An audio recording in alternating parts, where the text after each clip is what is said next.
Bonjour à tous, bienvenue sur le Récifal Facile pour cette nouvelle vidéo. Eh bien oui, j'ai installé un écumeur sur un de mes bacs, c'est pas une blague. Allez, on voit ça ensemble, générique.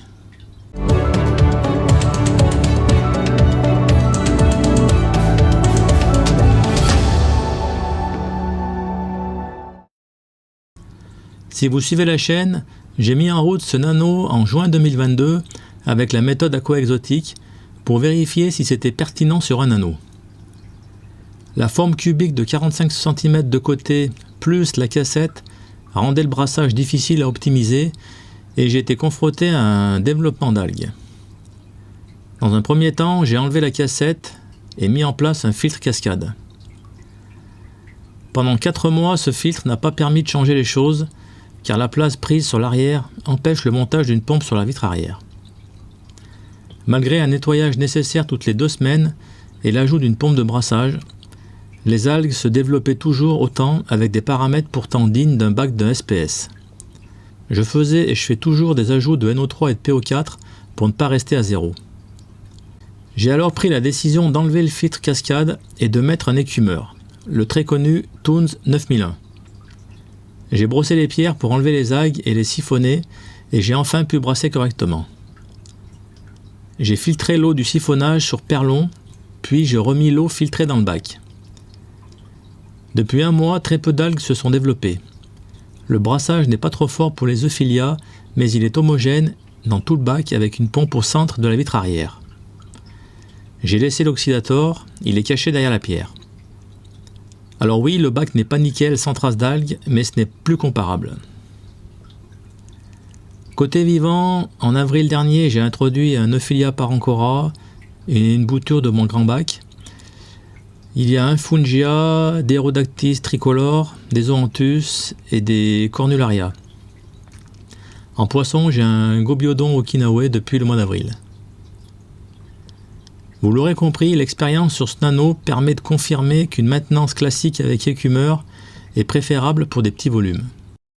Un bac sans équipement est envisageable avec uniquement des changements d'eau, si peu ou pas de poisson et donc très peu de charge organique. Vous êtes nombreux à m'avoir demandé des nouvelles de ce nano.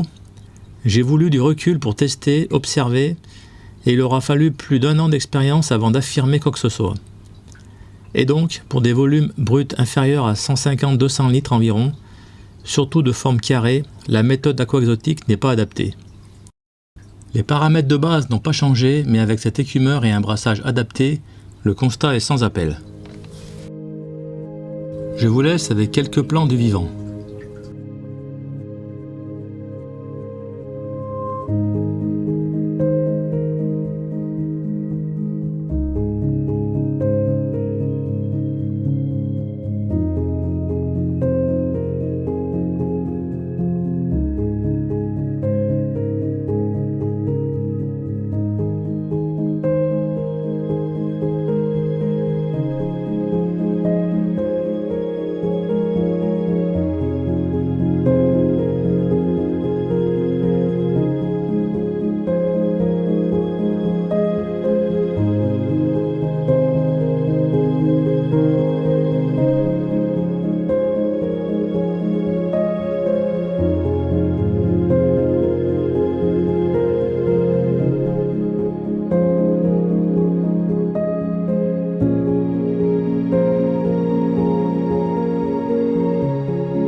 Je vous dis à bientôt sur la chaîne pour de nouvelles aventures. Salut!